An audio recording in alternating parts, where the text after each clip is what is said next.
네, 1부 계속 이어가도록 하겠습니다.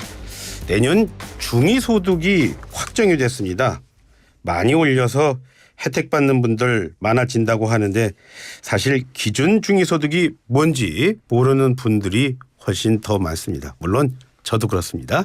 자, 그래서 오늘 모셨습니다. 보건복지부 이길일 차관입니다. 차관님 안녕하세요. 예, 안녕하세요. 반갑습니다. 예, 요즘 날씨 너무 덥습니다. 정부청사가 있는 세종도 요즘에 많이 더우신가요? 아유, 너무너무 덥습니다.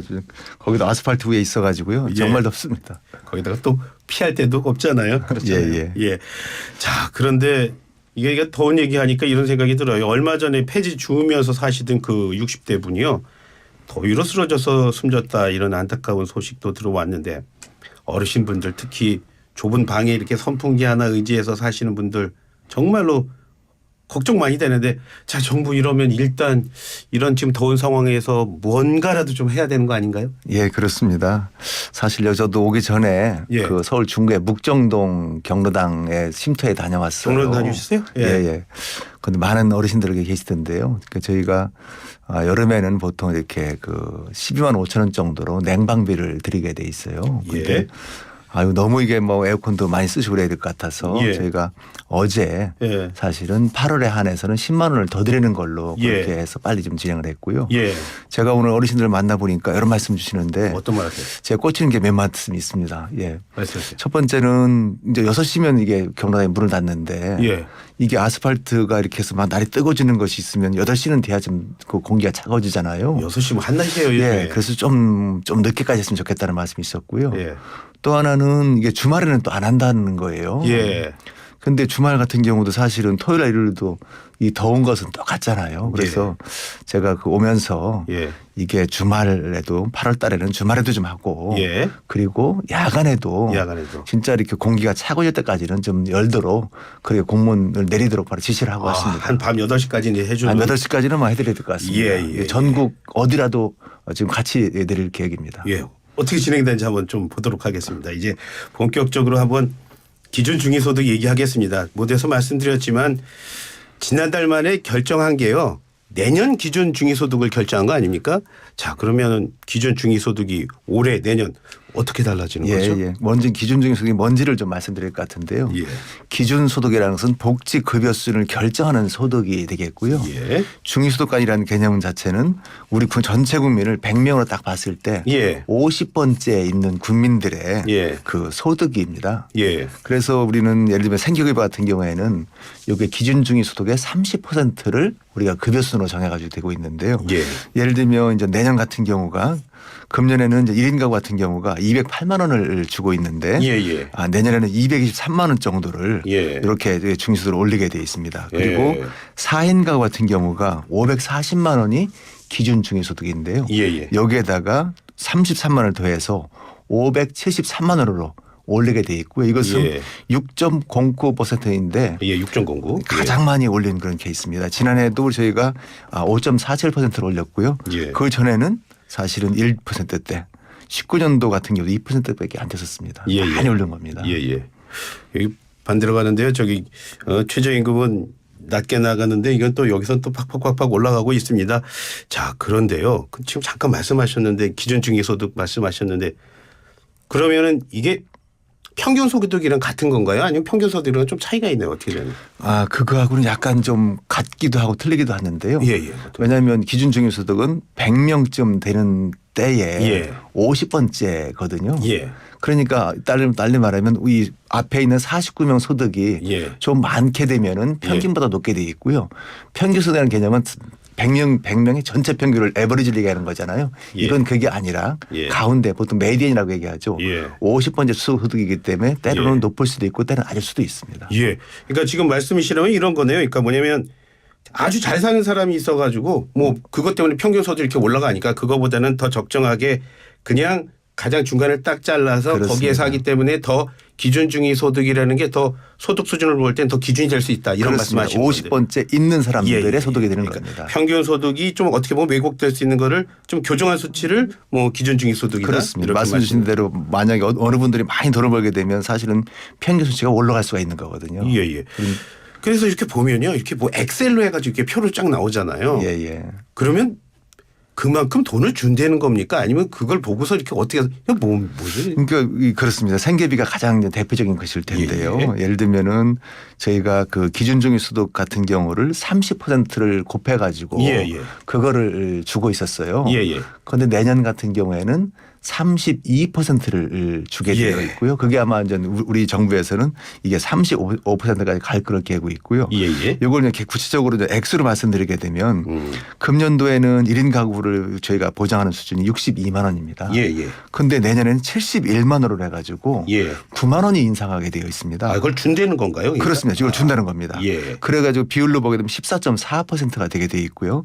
그렇지만 보통 4인 가구로 또 얘기를 하거든요.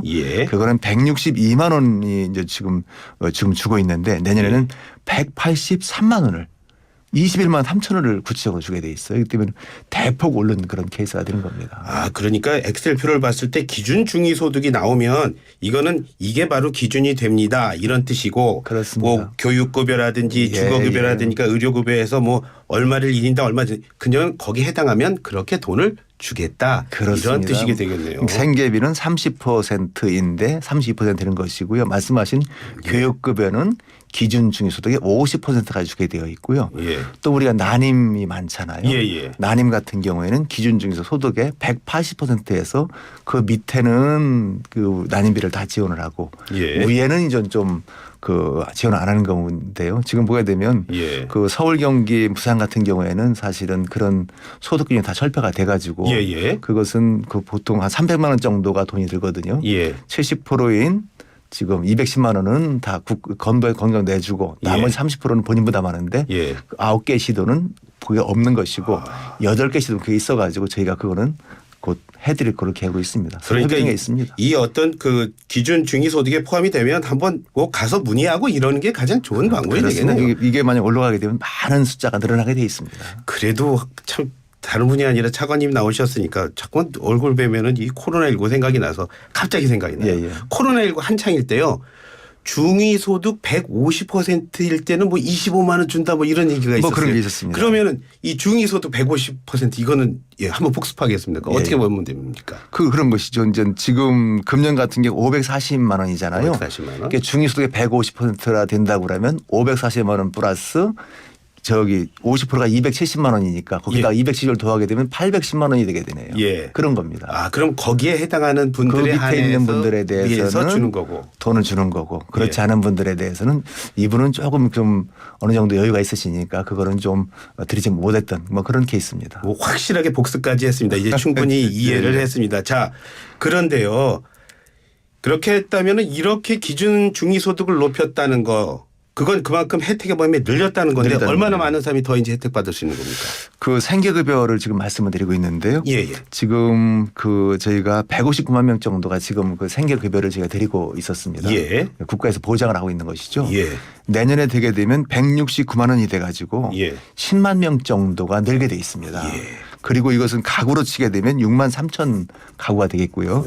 그런데 이게 10만 명이 과연 어느 분들이냐고 분석을 해봤어요. 해보니까 한 40% 정도는 어르신들. 65세 넘으신 어르신이고요. 10% 정도는 모자 가구. 어머니하고 아들, 자녀가 딸이 있는 가구가 되겠고요. 또 한 10% 정도 같은 경우는 장애인이 있는 가구십니다. 그렇기 때문에 한 60% 정도는 다 이렇게 어르신들 또 모자 가구, 장애인 가구고 나머지 40% 같은 경우도 사실은 좀 생활이 어려운 그런 분들이죠. 궁금한데 왜 그냥 지난 5년 동안에 했던 것보다 왜 이렇게 한꺼번에 인상하신 겁니까? 아, 그거는 그렇습니다. 저희 우리 정부의 정책 기조가 특히 복지 정책은 약자 복지입니다. 많은 분들 같은 경우는 사실은 그 자기 목소리를 낼 수가 있게 돼 있거든요. 그렇지만 정말로 어려운 분들 같은 경우는 목소리를 내기 힘들기 때문에 그런 분들을 더욱더 두텁게 보호하자.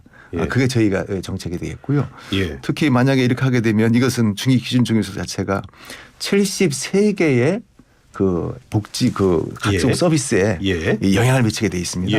예를 들면 좀 생계급여도 있고 또 의료급여도 있잖아요. 또 한편으로는 국가장학금 혜택, 또 행복주택을 당첨하는 데 소득 기준, 또 학교 우유급식도 있게 돼 있고요. 또 아이 돌보미 같은 그런 73개의 여러 가지 그 영향을 미치기 때문에 73개 기준에 있어서 다 조금씩 다 넣는다는 그런 말씀입니다. 그래서 이렇게 기준 중위소득 발표를 하면은 그냥 각 부처에 계신 분들 쭉 주시는 거군요. 그렇습니다. 73개 있는 사업들이 다 여기에 같이 이렇게 얽혀 있는 것이 되겠습니다. 복지부, 뭐 여가부, 교육부, 노동부, 뭐 국토부 다 있습니다. 그렇게 가는군요. 자, 그런데요. 사실은 뭐 장관님 저랑 세종에서 근무할 때 많이 뵀는데 그때 저 만난 중앙 관료분들이 가장 많이 하시는 말씀이 이겁니다.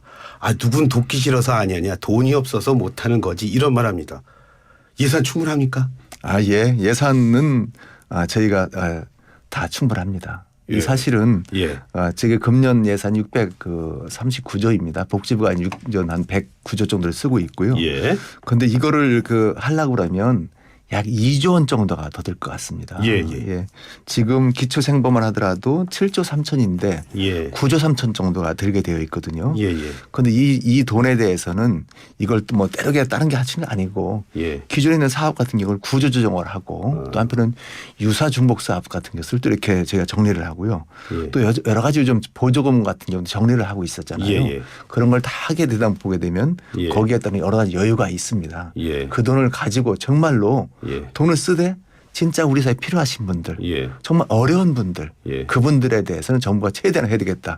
예. 그런 지금 정부의 방침을 가지고 이번에 하게 된 겁니다. 전화기 같은 데 보면 이렇게 뭐 조각 모음해 가지고 쓸데없는 거 빼고 뭐 필요한 것만 넣어서 가겠다 이런 말씀이신데 근데 사실 그런 얘기 들으면요.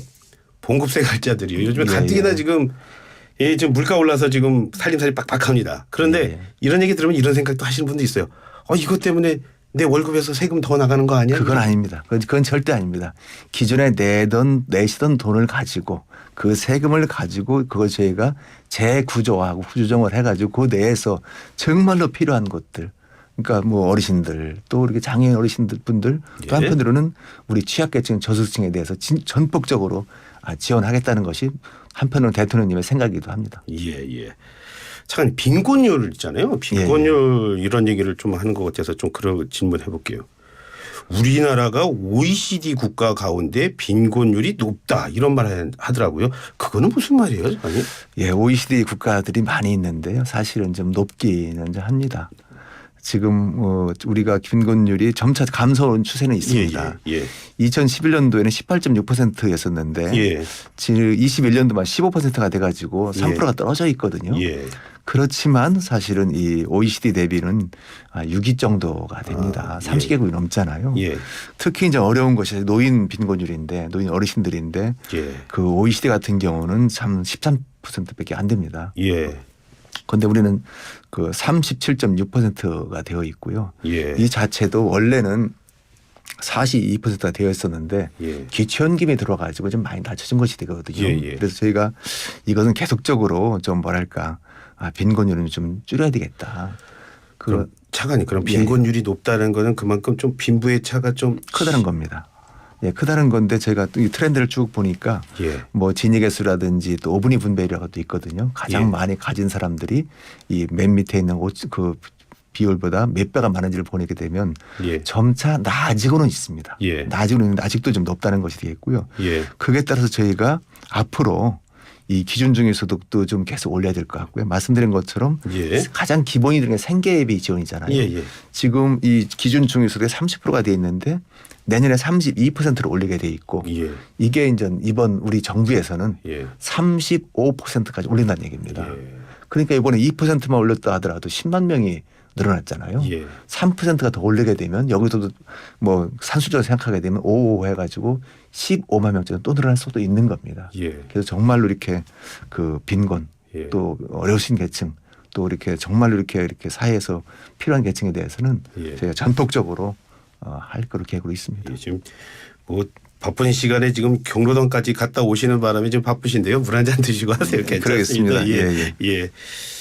자, 근데 뭐 말씀 정리해 보면은 이런 것 같아요. 그러니까 우리 지금 현재 시스템은 그래도 아무리 힘들어도 우리 국민들 굶어 죽는 사람들은 절대로 용납하지 않겠다. 그렇습니다. 기본적인 교육은 받게 해주겠다 해서 다 완비가 돼 보입니다. 자, 차관님 그런데요. 우리는요. 왜 이런 공적 부녀 시스템이 있음에도 불구하고 여기에서 소외된 채 뭐 모녀 3명이 죽었다 뭐 이런 뉴스를 접해야 되는 건가요? 예, 아유 좋은 질문이십니다. 저희도 지난해 8월이죠. 예. 8월에 수원 세무녀 사건도 있었고 저도 그때 이제 영결식에도 참석을 했었는데요. 아, 그러셨어요? 예. 예, 그거 같은 경우도 보시게 되면 원래는 화성이 주소지세요. 그런데 여러 이제 채무라든지 그런 관계로 인해서 예. 수원으로 이렇게 와서 사시게 된 거였었거든요. 예, 예. 그런데 가장 중요한 것은 이런 뭐 그 모든 뭐 복지제도가 있다 하더라도 그분들이 이용을 할 수 있어야 되잖아요. 예, 예, 예. 그래서 저희가 맨 처음에는 좀 발굴을 해야 되겠다. 발굴을 하고 발굴한 다음에는 지원을 긴급복지 지원제도도 있고 예. 요 3개월 먼저 주게 돼 있습니다. 그리고 그다음에는 생계비로 넘어가서 주게 돼 있는데요. 예. 그때 발굴이 제대로 못했어요. 예. 원래는 단전 단수라든지 뭐 건물에 체납하게 되면 예. 그분들을 저희가 찾아가지고 가게 돼 있는데요. 예. 그분 같은 경우에는 체납 케이스가 있었고 예. 또 한편은 실직도 했었거든요. 예. 그런 정보는 그때 저희가 갖지를 못했습니다. 그래서 그 뒤로 법을 개정을 해서 지금 39종에 있는 여러 위기 정보를 받아가지고 하는 것을 44종까지 늘리고요. 예. 거기에는 채무도 있고 또 금융 같은 여러 가지 문제도 있고 예. 또 이렇게 뭐죠 여러 가지 그 실직 같은 거 예, 예. 그런 것까지 단가스까지 이렇게 해가지고 그런 거를 한 다음에 그런 것을 우리가 신전 시도에 넘겨주고 시흥에 넘겨주게 되면 예. 읍면동 직원들이 가서 그분들을 찾아봅니다. 과연 예. 이게 있는 건지 없는 건지 잘 예. 사시는 건지 예. 그렇게 해서 잘 사시면 문제가 없고요. 예. 혹시라도 제대로 못 받고 있다면 바로 신고를 해가지고 이거 좀 받으십시오 해서 안내도 해드리고요. 예. 근데 사실 이렇게 그 국민분들께 도와주셔야 됩니다. 예. 왜냐하면 예. 그 공무원들만 간다 하더라도 한계가 있는 거거든요. 예. 예. 그런데 가장 잘 아는 분들 같은 경우에는 통반장 분들이시고 예. 또 한편으로는 임차인 분들이세요. 예. 그래서 그분들이 누가 우리 임차에 살고 있는데 임대인 분들. 그렇죠. 임대인 분들이죠. 네, 임대인 분들이시군요. 예. 또 하나가 그 통반장 같은 경우는 다 알고 계시잖아요. 예. 거기 사람들이 나오지도 않고 있고 막 그렇게 된다고 그러면 거기를 이렇게 읍면동으로 신고해 주시면 예. 찾아가 가지고 다시 한번 이렇게 하기도 그 말씀도 드리고 하기도 하는데요. 예. 또 하나가 이제 그 예. 아쉬웠던 것이 가보게 되면은 이게 잠겨 있는 겁니다. 문이 잠겨 그렇죠. 있어요. 예. 그래서 저희가 소방서하고 이제 경찰하고 같이 그걸 그 개원을 뭐 문을 딱 개문을 들어가 해야 있죠. 되는데 예.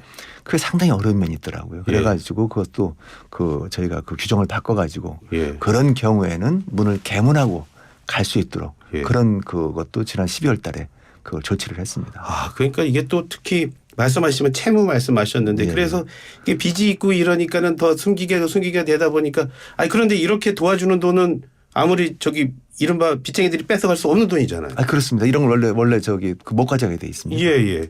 그런 것도 잘 아시면은 좀 이렇게 뭐 적극적으로 좀 도와달라고 하는데 보면은 그렇게 안타까우신 분들이 더 착한 분들이 또 그러신 거예요. 예, 예, 그렇습니다. 그리고 많은 분들이 실제로 이렇게 어렵고 해서 가보시면 왜 저기 어머니 왜 신청을 안 하셨어요? 그러면 예. 그래도 내가 최대한 내가 한번 살아봐야죠. 그런 분들이 많이 계세요. 제가 예. 항상 드리는 말씀은 예.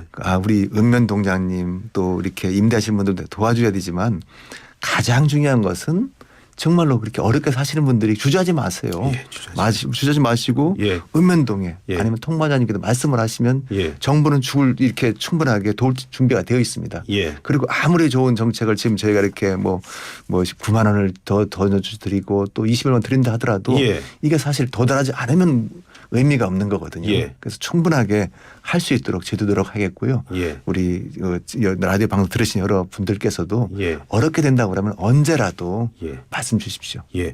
차관님 그 질문 드릴게요. 지금 굉장히 어렵습니다. 이분들이 지금 말씀하신 여러 가지 우리나라가 국가에서 뭐 639조 쓴 돈을 쓰겠다고 합니다. 자, 이거 필요하면 가져가는 거 권리인 거죠? 이제는 권리가 됐습니다. 예. 예. 그래서 충분하게 본인들이 이렇게 하시게 되면 언제라도 와서 말씀을 주십시오. 예. 그 약속 지켜지는지 또 한번 지켜보도록 지켜봐 하겠습니다. 주십시오. 예. 오늘 말씀 너무 잘 들었습니다. 고맙습니다. 예, 감사합니다. 예. 지금까지 보건복지부 이기일 1차관과 기준 중위소득 얘기해 봤습니다.